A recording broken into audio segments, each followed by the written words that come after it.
Então, o que eu vou falar hoje aqui na live? Justamente sobre a procrastinação nos estudos. E aí eu coloquei o tema da live, percebi que é uma palavra que nem todo mundo está familiarizado com, né? Nem todo mundo sabe ao certo o que significa essa procrastinação nos estudos. Então, para começar, eu vou trazer justamente isso. O que é a procrastinação nos estudos? Procrastinar, para começo de conversa, não é não fazer alguma coisa, né? Eu vou falar sobre os estudos aqui, mas você vai ver que você pode adaptar essa coisa da procrastinação para qualquer outra área da vida. A gente acaba procrastinando muito. Então, a procrastinação não quer dizer não fazer. Quando eu falo que a criança procrastina os estudos, eu não estou dizendo que ela não faz. Que ela não faz a tarefa de casa, que ela não estuda para a prova, que ela não faz o trabalho da escola, não. Procrastinar significa deixar para a última hora, sabe assim, fazer no último momento possível. Isso é procrastinar. Então, quando a gente adia alguma coisa importante, né? Tanto nós quanto a criança. E aí eu quis trazer isso já no começo para a gente não confundir as coisas. Procrastinação é justamente isso. E como é que a gente faz para a criança procrastinar menos nos estudos, procrastinar menos na hora de fazer a tarefa de casa, as coisas da escola? Por que eu estou falando isso? Será que algum aluno meu já fez isso? Fez e faz muito, né? Porque isso é natural do ser humano, natural. Pensem vocês, que difícil, né? É uma condição nossa e acontece muito mais do que a gente imagina. Obviamente, muito estudante faz isso, não vou falar todo, mas 90% faz, assim como a gente também faz. Muita criança deixa assim para estudar na última hora para a prova, para fazer o trabalho da escola quase no dia da entrega, para fazer a tarefa de casa, porque sabe que está valendo nota ali, daí faz de qualquer jeito, correndo, a professora tem que receber aquela atividade. São situações que são da procrastinação, são comuns à procrastinação, né? E olha só, estudos científicos mostram, por que eu falei nesses 90%? Vou até ler para vocês. Todo mundo mesmo já procrastinou pelo menos alguma vez na vida. E estudos mostram que 20% dos adultos são procrastinadores crônicos. Um batalhão de 20 milhões de pessoas só no Brasil. Essa foi uma pesquisa feita no Brasil em 2019. Então pensem que em 2019 a gente falava em 20 milhões de pessoas procrastinadoras no Brasil. Pessoas que deixam para fazer na última hora o que sabe que é importante, que adiam o que é importante e fazem ali quase não dando mais tempo. Opa, eu tenho que resolver isso e eu resolvo esse negócio aqui de uma vez. Incomoda quando essa situação acontece? Obviamente que incomoda, né? Porque é uma autossabotagem do nosso organismo que tira da gente um dos recursos mais importantes, que é o tempo. Essa autossabotagem faz com que, no final das contas lá, quando não dá mais para adiar, para procrastinar, a gente corra, faça tudo naquela ansiedade, naquela loucura, naquela maluquice. Para quê? Para dar conta de finalizar aquela tarefa que a gente procrastinou. E aí, por fazer super em cima da hora, o que pode acontecer? Tudo pode acontecer de errado. Sabem aquela famosa lei de Murphy? Que acontece tudo de errado no pior momento. Tem que imprimir o trabalho para a escola, a impressora não funciona. Tem que levar alguma coisa para o chefe, né, no nosso caso aqui de adulto, e é naquele momento que cai a xícara de café e estraga a planilha que você estava fazendo. Tudo acontece porque a gente procrastinou e aí vai fazer na última hora com muita ansiedade, com muito nervosismo, com muito estresse. Então isso incomoda a gente, né? Dificilmente a gente vai passar assim incólume pela procrastinação. Ai, tá tudo bem, tá tudo certo. Não. E aí pergunto a vocês, puxa, ok, Marcela, mas se incomoda, se a gente sabe, se sabe que tem o prazo, se sabe previamente disso, se tem muito tempo para fazer antes, por que a gente continua deixando para a última hora? E por que eu falo a gente? Porque talvez você esteja se identificando com tudo isso, né? Eu vou falar aqui das crianças e da parte dos estudos, mas de acordo com não só essa pesquisa, com também o que a gente vivencia no nosso dia a dia, a gente percebe muito mais gente que procrastina além dos nossos filhos. Por que não nós mesmos, para não dizer, não é verdade? Quantas vezes a gente deixa para fazer as coisas na última hora? De qualquer jeito, porque aí naquele momento da ansiedade vai sair sim de qualquer jeito. E por que a gente continua fazendo isso? Por que a gente continua agindo assim? E é o que eu quero trazer para vocês, antes de entrar em dicas do que fazer para o teu filho melhorar a questão da procrastinação dos estudos, se ele anda adiando aí os estudos, deixando por último, mesmo sabendo que é algo importante, mesmo tendo prazo, mesmo tendo data para estudar para a prova, para entregar o trabalho. Acontece que, por ser uma condição natural do ser humano, veja se vocês vão lembrar, eu sempre trago aqui, né, a questão do nosso cérebro. Então, a parte aqui da frente, que é o córtex pré-frontal, é a parte mais racional, é a parte que planeja. Essa parte entra em uma batalha interior, como se fosse com o sistema límbico do cérebro. O sistema límbico é o sistema responsável pelas nossas emoções, faz parte lá daquele cérebro primitivo que eu sempre falo para vocês. Então é como se fosse um duelo interno entre o sistema límbico das emoções, inconsciente do nosso cérebro, não racional, primitivo, com o córtex pré-frontal que está aqui na frente, que é o racional, que é o planejador, que é o consciente. O córtex pré-frontal é quem fala para o nosso cérebro que a obrigação tem que vir antes do lazer, antes da diversão. E o sistema límbico é quem fala que não concorda com isso, que quer a parte boa da coisa agora. Não está nem preocupado com o que tem de obrigação, porque ele é um cérebro que não é racional, é o sistema límbico lá dentro do primitivo dele. E aí, pensem que nas crianças esse córtex pré-frontal ainda não está completamente formado. Lembra que eu sempre falo que vai se formar lá quando a criança fizer 20, 23 anos de idade? Então, se para nós que somos adultos já é difícil não procrastinar, já é difícil a gente fazer no prazo certinho, né, sem fazer tudo correndo de última hora, pense para as crianças que ainda não têm esse lado racional do cérebro 100% desenvolvido. E por isso que eu trago todo esse contexto antes de passar para vocês algumas dicas que vocês podem e devem compartilhar com os filhos para ajudar nessa questão da procrastinação dos estudos. Tudo bem, Lu? Muito bem-vinda, que legal que você está conseguindo acompanhar hoje a live por aqui. Então veja, para a gente começar a falar sobre essas dicas, tenha em mente justamente essa questão do cérebro. Não é só o teu filho que faz isso, não é só a criança que faz isso, nós adultos também fazemos. Nós adultos temos dificuldade muitas vezes em não procrastinar e já temos a parte racional do cérebro, o córtex pré-frontal formado, desenvolvido. Então leve tudo isso em consideração para ouvir aqui com mente aberta as dicas que eu vou dar, para sim te ajudar a colocar a criança, o teu filho, nesse caminho aí da responsabilidade nos estudos, né? De cumprimento de prazo, de tarefas escolares, de agenda, mas tenha em mente toda essa questão antes para você entender, de fato, né? Sem ser algo só julgador, né? Ai, mas por que ele faz isso? Então, com esse contexto inicial, acho que dá pra gente começar a entender por que a gente age assim sendo ser humano. É justamente essa batalha, esse duelo interno que acontece no nosso cérebro, tá? Primeira dica que eu quero dar para você ajudar teu filho, se agora, começando o segundo semestre, você já sente que vai ser tudo igual, tudo do mesmo, né? A criança sempre fazendo tarefa na última hora, quando faz, a criança estudando para a prova no último dia, procrastinando tudo até quando não dá mais, quando não adia de fato e deixa de fazer. Primeira dica é: organize a rotina. E eu bato nessa tecla muitas vezes aqui. Eu sempre coloco em live, faço conteúdo sobre isso, porque ela é crucial, ela é essencial já para nós adultos e muito mais para a criança. Criança precisa de organização de tempo, precisa de rotina, para saber o que vai acontecer agora e depois, e depois, e depois. E por que uma rotina bem elaborada evita a procrastinação, evita deixar os estudos para a última hora? Porque se existe uma rotina bem elaborada, existe um horário pré-determinado para os estudos. E quando eu falo estudos, gente, entenda-se algo mais amplo. Não é só pegar uma apostila, pegar um livro e estudar para a prova. Isso faz também parte do estudar em si. Obviamente que sim. Mas estudar engloba toda a parte escolar, né?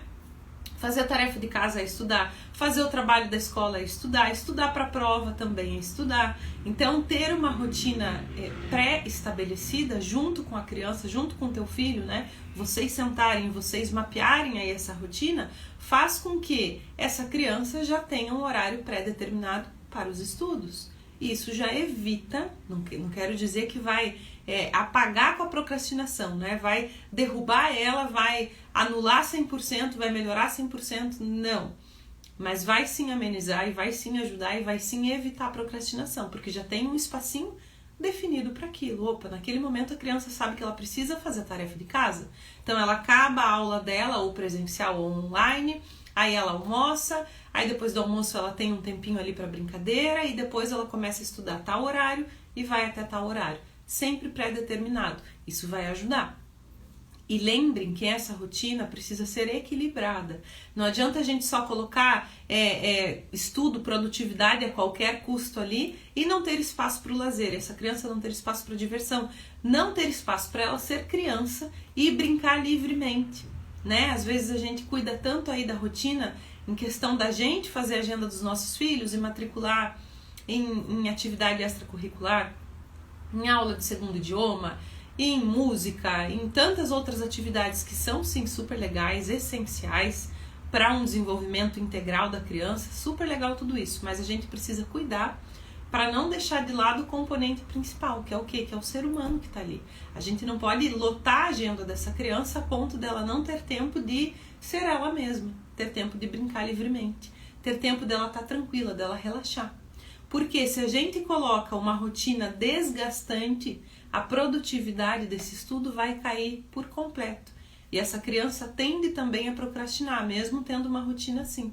Porque aí ela já está tão cansada de tudo aquilo, que ela tem uma prova, e o que ela menos quer fazer é estudar para aquela prova, né? Já está muito cansada de todo aquele escopo escolar. É difícil. Então, tenha uma rotina, mas lembre de cuidar com essa rotina para ser equilibrada.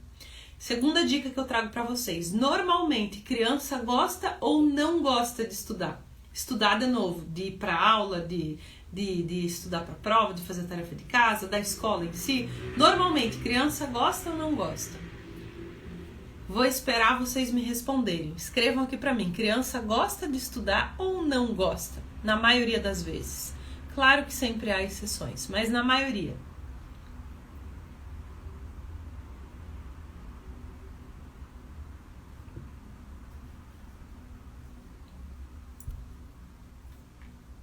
Não, criança não gosta de estudar. Li a resposta aqui da Kelly, Mi, e justamente isso. Jéssica, a Lu, a minha não gosta, a maioria não gosta, viu? Não é uma exceção, não se sintam sozinhos. Há sim exceções, mas pro lado de gostar de estudar. Não gostar de estudar já parece ser a regra, né? A maioria das crianças realmente não gosta. E vou fazer um parênteses, não é o foco da live, mas eu entendo, até porque a gente tem uma carga muito alta de conteúdo, sistema escolar, muitas vezes, né, seguindo padrões que já são muito antigos. Então, toda essa parte conteudista pesa, e muitas vezes a criança não vê sentido naquilo, não vê significância do porquê que ela tem que estudar determinado tema lá da área de ciências, ou da matemática, ou qualquer outra coisa. Então, tudo isso pesa, sim, para a criança não gostar de estudar. Mas, se eu perguntar para cada um de vocês de novo, que me responderam que não, que a criança não gosta de estudar, vocês acham que é importante essa criança, sendo teu filho, estudar? Tá na escola, estudar no sentido de estar na escola? É importante essa criança frequentar uma escola, né? Seja presencial, seja virtual? Sim ou não? Será que é importante estudar? O que vocês me responderiam? Ok, ela não gosta, mas é importante? Sim ou não? Pode ser na visão de vocês. Vocês acham que é importante o filho estudar? De novo, estudar, não só estudar para a prova, né? Estar em alguma escola, estar frequentando um ambiente escolar virtualmente ou de forma presencial. Kelly respondeu que sim. E eu acredito que todos vocês aqui respondem que sim, né? Não tem como a gente não achar importante. Puxa, eu não quero que o meu filho não vá para aula ou não estude, até porque qual seria a alternativa? Se meu filho não for para a escola e ele é uma criança, o que ele vai fazer? Como é que eu substituo isso? Não existe, até o momento pelo menos, uma substituição da escola. A educação é sim super importante, apesar de todos esses apesares, que não vem ao caso aqui porque não é o tema da nossa live hoje, né? Tem todo esse contexto, justamente, vai aprender muito mais do que o conteúdo, habilidades socioemocionais, se relacionar com outro ser humano, com outras crianças, valores. Tem uma carga enorme por trás de coisas que são essenciais para o desenvolvimento daquela criança como ser humano que ela é. Então a gente sabe que é importante. E aí a segunda dica tem justamente a ver com isso. A gente começar a mostrar para a criança que não existe só o gosto, não gosto. E a procrastinação dos estudos acontece normalmente porque a criança associa justamente isso, né? Ela associa o quê? Eu não gosto de estudar e eu gosto de jogar videogame, então eu vou fazer o que eu gosto e eu vou procrastinar o máximo que der o que eu não gosto, que é o estudo. Mas é super importante sim estudar e é essencial que essa criança frequente uma escola. E se ela frequenta uma escola, porque ela vai aprender inúmeras coisas para a vida dela, ela precisa o quê? Se dedicar a isso, fazendo as tarefas de casa, que é uma forma dela praticar o conteúdo que ela recebeu em sala de aula, fazendo os trabalhos da escola, que é outra forma dela colocar em prática, começar a entender o sentido, a ver significado, a entender o que ela está aprendendo. Ela só vai entender quando ela experienciar tudo isso. Então a gente precisa mostrar para ela a diferença do gosto, não gosto, para o que é importante ou não é importante. Como é que a gente vai fazer isso? Uma dica é a seguinte: com essa estruturação da rotina que vocês fazem com a criança, senta lá um dia com o filho, pega uma folha de papel, divide, né, de segunda a domingo, todos os dias da semana, separa por períodos, manhã, tarde e noite, por horário, para deixar bem bonitinho, estampado ali esse mapa do que é o dia a dia do teu filho. Faz isso junto com ele, eu sempre recomendo fazer junto. Por quê? Se a gente simplesmente impõe, chega para a criança com uma rotina pronta para ela, é mais difícil dela querer cumprir com aquilo, né? Ai, minha mãe de novo tá mandando eu fazer tal coisa, tá? Minha mãe tá mandando em mim, mandando na minha vida. A gente precisa considerar a criança, que é justamente a peça fundamental dessa rotina que a gente tá criando junto com ela, né? A rotina, o dia a dia não é dela, não é para ela. Então a gente não pode simplesmente fazer e entregar, tá aqui. Não, a vida é dela. Ela precisa ser ouvida, considerada. Quanto mais ela se sentir parte disso tudo, que é a própria vida dela no final das contas, mais fácil vai ser ela cumprir com essa rotina depois. Opa, eu sou importante, né? A minha mãe me escuta. Eu tô fazendo junto com ela. Fica mais leve depois, tá?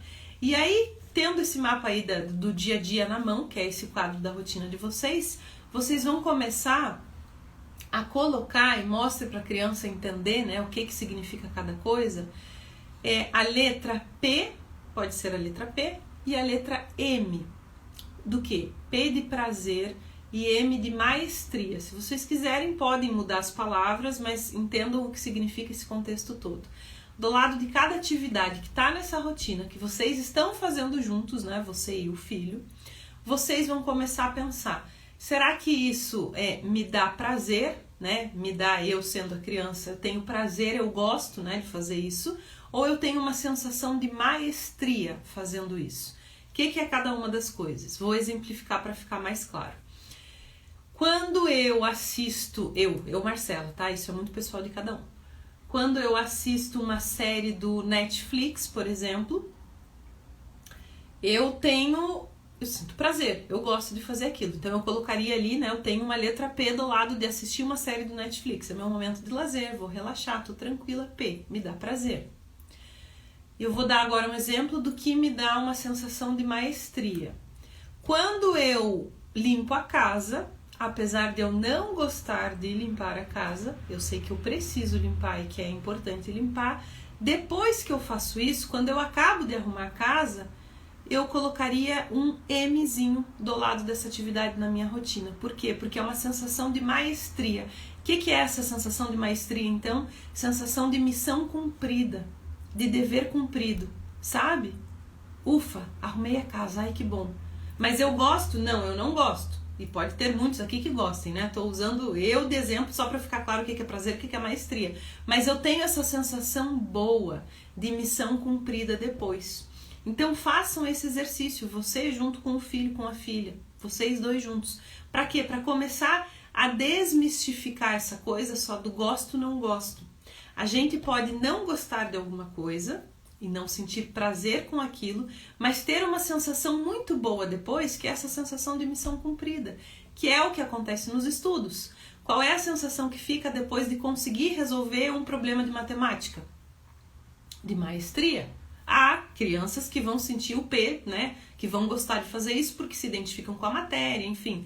Mas na maior parte das vezes aqui a gente está falando de uma sensação que é de não gosto, e porque eu não gosto eu vou procrastinar, eu vou deixar de fazer, eu vou deixar para a última hora, porque estudar é chato. E eu não gosto de estudar, não gosto de fazer a tarefa de casa, não gosto de fazer o trabalho da escola. Mas começa a mudar esse não gosto, colocando sim a importância do que é o estudo na vida da criança, mas eu sei que só a gente falar muitas vezes não resolve, porque a criança escuta e parece que nem escuta, não é verdade? A gente fala e a criança parece que entra por aqui, sai por aqui, ai, minha mãe tá falando que é importante estudar, tá, sei. A criança não consegue enxergar esse benefício a longo prazo como a gente já consegue.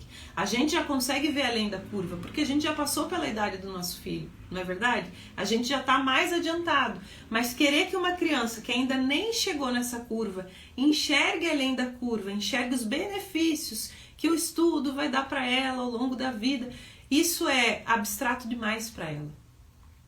Porque isso precisa de um cérebro racional 100% desenvolvido para conseguir concretizar uma imagem, uma situação assim, e a criança não consegue fazer isso ainda. Então o que você vai fazer? Você vai começar a mostrar para ela que mesmo que ela não sinta prazer, ou seja, mesmo que ela não goste de fazer aquilo, vocês vão começar a colocar a letra M no que ela sente que, opa, isso me deu uma sensação de que eu sou inteligente, de que eu sou capaz, de que eu posso fazer.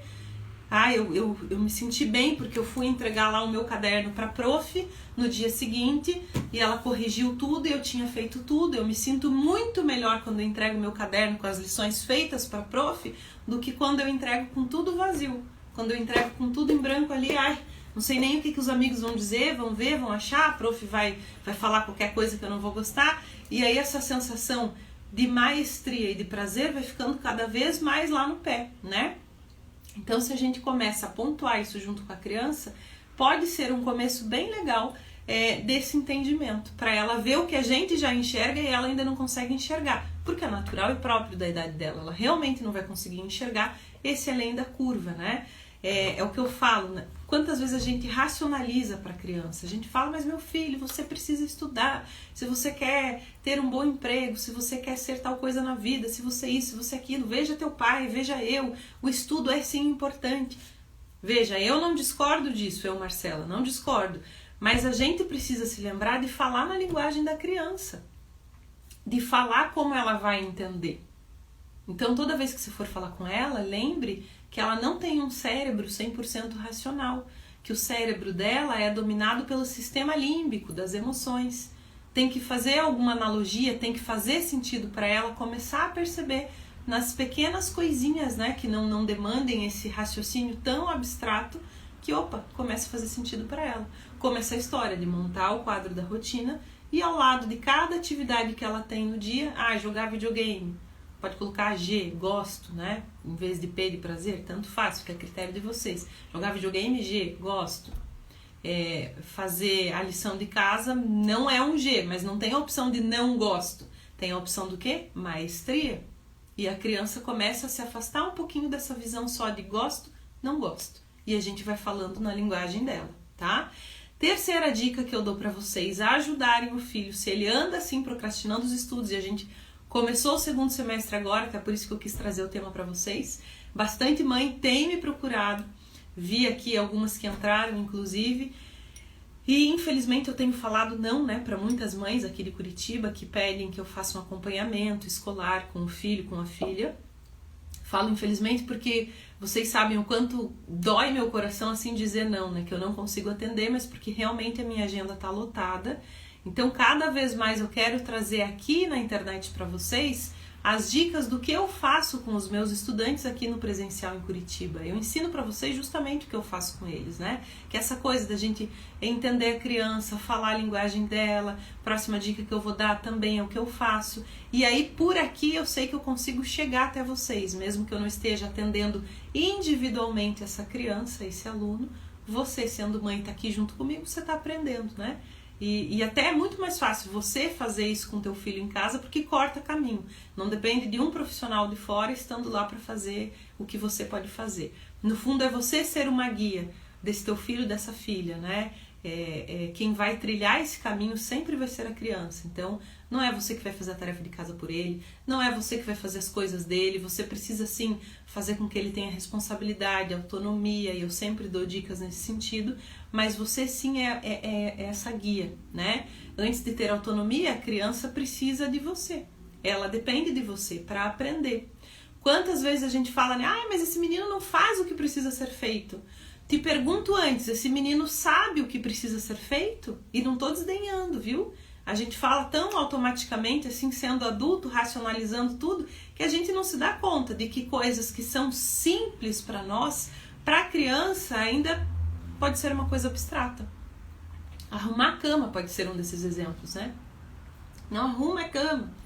Ele sabe arrumar a cama? Você já parou para ensinar de fato, assim, para mostrar como é que puxa o lençol, como é que joga para cima? Passo a passinho de como arrumar a cama para nós é óbvio, para a criança talvez não seja. E da mesma forma nos estudos. Próxima dica que eu dou então, para você ajudar teu filho, se ele já começou aí o segundo semestre agora de 2021, esse ano escolar, procrastinando, e você já sente que ele começou daquele jeito que patina, que não faz as coisas, que deixa para a última hora, comece esse segundo semestre com uma agenda. Seu filho, sua filha precisa de uma agenda. Mas não adianta você só entregar essa agenda na mão dele se você não explicar como se usa uma agenda. Mesma história de arrumar a cama. Mas ele não arruma a cama. Mas ele tem uma agenda e ele não usa. E será que ele sabe usar essa agenda? Você já ensinou? Você tem uma agenda? Você sabe usar uma agenda? Também, né? Parece uma coisa básica, mas talvez você não saiba. E hoje está tudo tão tecnológico. Mas é importante que a criança tenha uma agenda de papel. Para quê? Primeiro porque ela precisa escrever. E não perder essa questão do manuscrito, né? Escrever à mão é super importante para o cérebro. Segundo, que quando a gente escreve à mão, então se a criança vai escrever lá na agenda à mão, que é diferente de digitar, já está ajudando a memória do cérebro também, a fixar aquilo que está sendo escrito por ela à mão. Mais fácil do cérebro guardar aquela informação. Terceiro, que uma agenda de papel está sempre junto com a criança, na mochila, na escrivaninha, ela tem esse acesso fácil para abrir, folhear, procurar o que ela escreveu. Então você precisa ensinar a usar essa agenda. E como é que você pode ensinar a usar a agenda? Usando a sua, fazendo as primeiras marcações na agenda junto com a criança. Então se tem lá um trabalho de português para entregar no dia 20 de agosto. Anota na agenda assim, 20 de agosto, entrega trabalho português.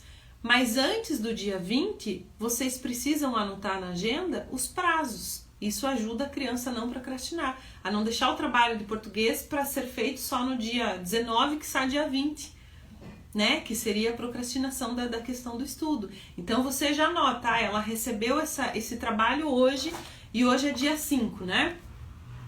Então você já coloca aqui na agenda, ó, dia 9 de agosto começar a fazer o trabalho de português. Aí depois você coloca mais um aviso lá no dia 13 de agosto. Conferir trabalho português ou finalizar trabalho português. Eu sempre usei agenda assim. E é como eu uso ainda hoje. Para não perder o prazo. Se essa criança tiver essa anotação do trabalho de português só lá no dia 20, ela vai esquecer. E aí até chegar o dia 20, que ela apagou da memória dela que ela tem esse trabalho de português, quando tiver as folhinhas perto do dia 20, folheou, dia 19 eu já consigo enxergar o dia 20, meu Deus, amanhã tem trabalho de português, eu nem comecei a fazer. Então a agenda é uma ferramenta assim, que a gente usa para driblar a procrastinação. E uma ferramenta simples, né? Mas não adianta só comprar essa agenda, entregar na mão da criança e não explicar, não falar para ela como que se deve usar uma agenda, se ela nunca usou uma. Às vezes o colégio dá agenda, né? Tem uma agenda da própria escola, mas é uma agenda que só a prof usa, aí usa para se comunicar com a mãe assina o recado da prof, volta para a prof, e assim vai. Por que não ser um instrumento, uma ferramenta para a criança começar a aprender sobre organização de tempo, com essa organização deixar de procrastinar tanto, começar a criar responsabilidade para as coisas que dizem respeito à escola. A escola é uma responsabilidade de quem? Da criança, né? De novo, você é o guia, você é a pessoa que vai ajudar a guiar nesse caminho, mas quem trilha esse caminho é a criança.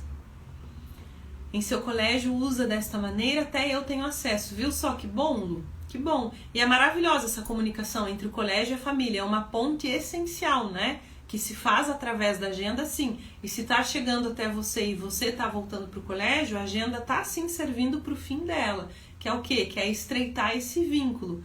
E o estudante em si, no caso a tua filha, está trazendo para você e está levando para a prof. Vai e vem. Ótimo. Então esse vínculo se criou.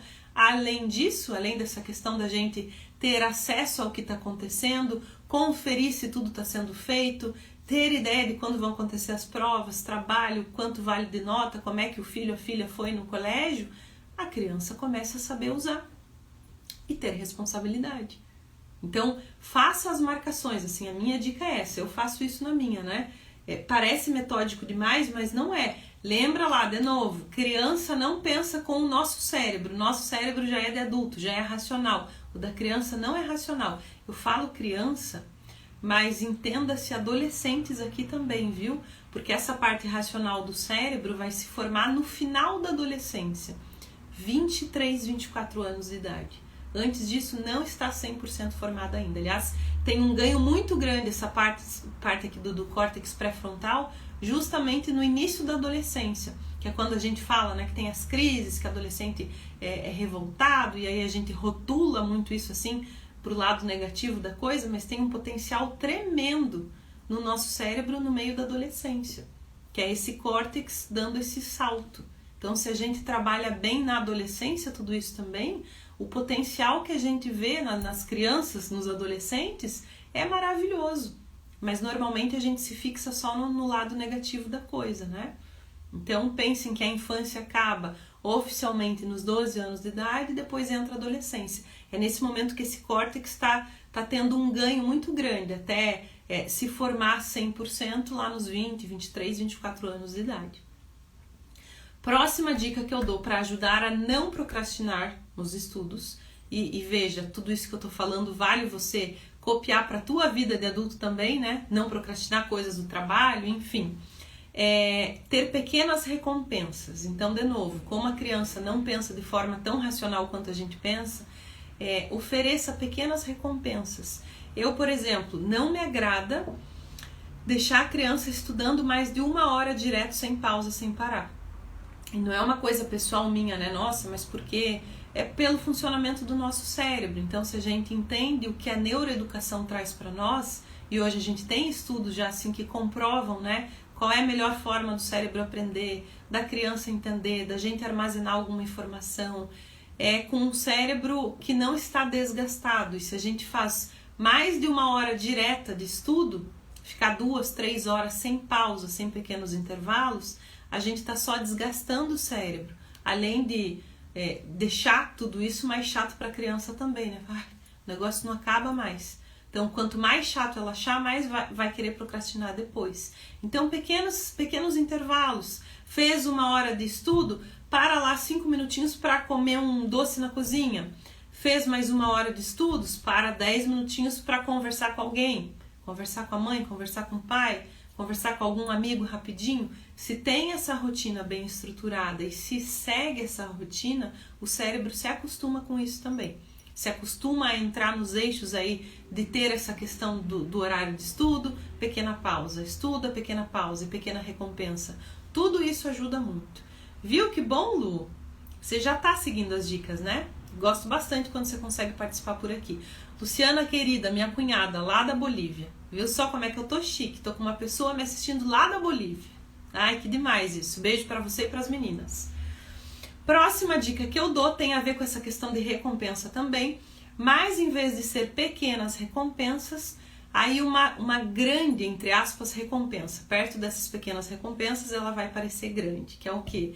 Aí sim, oficialmente, a sensação de missão cumprida. O que é essa missão cumprida? Acabou aquele tempo total de estudos naquele dia, então ficou combinado na rotina que das 2 às 5 vai ser horário para fazer tarefa de casa, para fazer o trabalho da escola, para repassar o conteúdo do colégio, o horário dos estudos em si. Acabou isso tudo, né? Respeitando ali os intervalinhos no meio, tudo certinho, sensação de missão cumprida. O que essa rotina prevê depois disso tudo? jogo de videogame, não sei o que o filho, a filha gosta de fazer, né? Momento com os amigos, online, porque a gente está numa pandemia, mas sei que muito provavelmente hoje a maioria vai pender aí para essa questão dos joguinhos online, né? Então que seja o momento do joguinho ali, o teu filho e os amigos, 1 hora, não sei o que vocês estipularem, né? Também não vou entrar no mérito aqui hoje dessa questão do videogame, dos jogos, das tecnologias, das telas em si, mas é super importante a gente falar sobre isso, né? Especialmente pelo momento que a gente vive, pelos últimos acontecimentos aí, que eu acho que todo mundo acabou vendo na mídia, infelizmente. Eu acho que vou até preparar uma live pra gente falar especificamente sobre essa questão das crianças e as telas pra semana que vem, tá? Senão eu só jogo aqui a ideia e aí vai dar a impressão de que, uau, então depois essa missão cumprida é para a criança ficar o tempo todo que ela quiser jogando na frente do computador, do videogame, celular. Não é isso que eu tô falando. Só não vou me estender muito nisso hoje porque não é o tema da live, não é o que eu me proponho trazer aqui, né? Hoje a gente tá falando de ajudar o filho, a filha, a criança a não procrastinar mais tanto nos estudos, tá? Então essa coisa legal, né? Essa atividade legal que gere o P do prazer no final do dia de estudos, no final de todas as obrigações escolares que a criança tem, o que ela gosta de fazer? Então essa é a coisa que deve estar no final de tudo, porque essa sensação de missão cumprida vai ajudar a criança a não procrastinar tanto também, porque ela sabe que falta mais tanto para chegar aquele momento, tá quase acabando, vai chegar aquela hora, aquela recompensa, né? E é importante que a criança tenha assim tudo isso, desde que não se perca o sentido do porquê que ela está estudando, que ela entenda aquela questão da maestria, tudo isso que a gente já falou aqui, sabe? E, obviamente, que essa recompensa, que essa sensação de missão cumprida, que ajude na não procrastinação, seja algo não só dentro do virtual, pelo contrário, a vida acontece aqui fora, né? Vida real é o que acontece aqui, não o que acontece aqui. Mas eu falo sobre isso na semana que vem, pra gente bater um papo legal também sobre isso tudo, tá? Acho que é um tema pertinente pra gente trazer e sempre as mães me perguntam e ficam com dúvida, enfim. Então eu falo sobre isso na semana que vem. E a outra dica que eu quero falar pra vocês é a gente ajudar a criança a dividir em micropassos as tarefas que ela tem da escola. Tanto tarefa, quanto prova, quanto livro. Então a prof de português passou esse bimestre agora um livro de 100 páginas para ler, o livro do bimestre, ou não sei quantas páginas. Essa criança não vai ler essas 100 páginas assim, e se ela procrastinar a leitura do livro do bimestre, vai acabar o bimestre, ela não lê o livro, que acontece muitas vezes, não é verdade? Então ajude a separar em micropassos essa tarefa que ela tem. Se o livro é de 100 páginas, ela vai ler 3 páginas por dia, para dar tempo de fechar o bimestre, ou 5 páginas por dia. Quando chegar no final do bimestre, ela conseguiu ler o livro. Como é que ela vai lembrar que ela tem isso para fazer? Colocar ou na rotina, se for uma coisa diária que ela precisa repetir, naquele quadro da rotina pode entrar então o tempinho da leitura das 3, das 5 páginas do livro, ou na agenda, se não for uma coisa recorrente de todos os dias, né?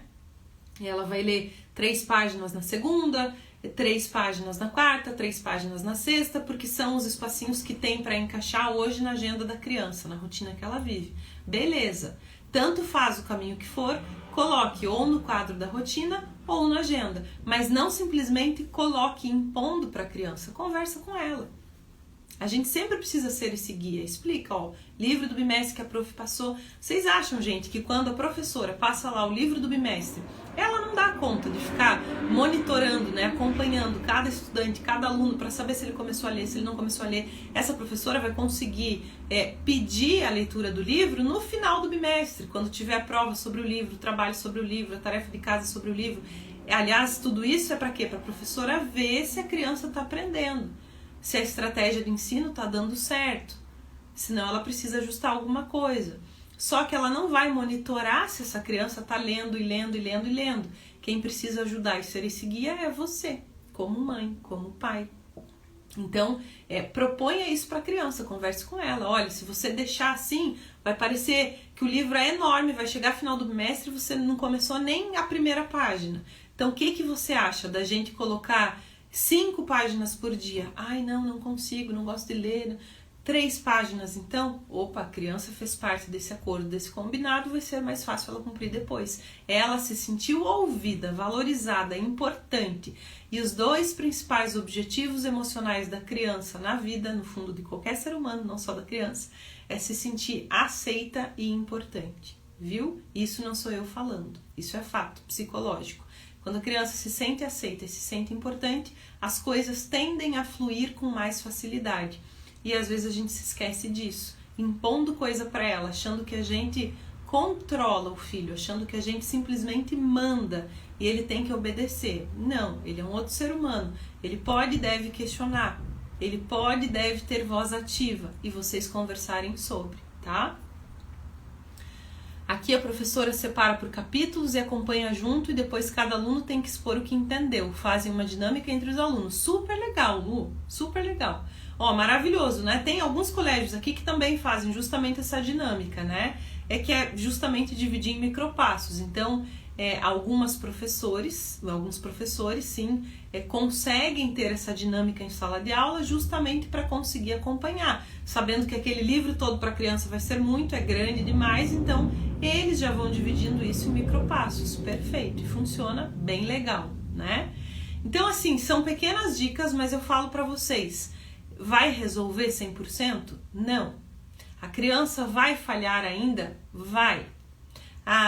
Não é porque assim vocês têm de repente dicas e ferramentas, ideias para driblar a procrastinação que ela não vai mais acontecer. Ela acontece ainda na nossa vida de adulto, então lembrem vocês que ela tende a acontecer com muito mais peso na infância, porque é justamente esse duelo do cérebro racional com o cérebro emocional. E aí quem vai tender para qual lado? Na criança, o lado emocional, que é o lado do prazer, que é o lado do prazer rápido, né? De fazer o que gosta agora e esquecer da obrigação. A obrigação fica para depois.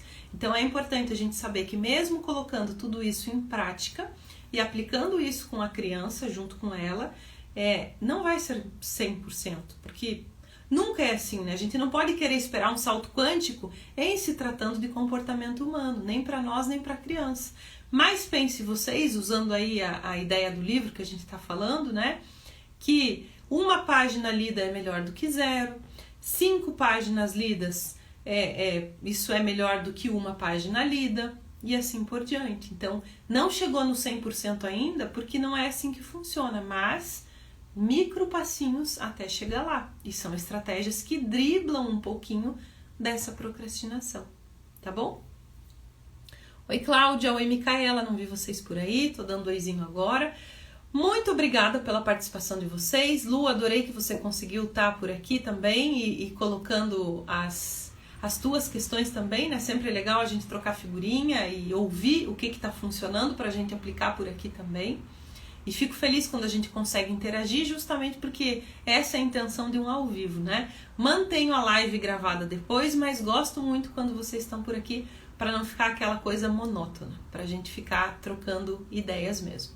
Muitíssimo obrigada, que vocês tenham uma excelente noite, uma sexta-feira muito abençoada, um final de semana maravilhoso, você e toda a tua família, e encontro vocês na terça-feira que vem, às 9h05 da noite, para a nossa próxima live. Beijo, beijo, fiquem com Deus.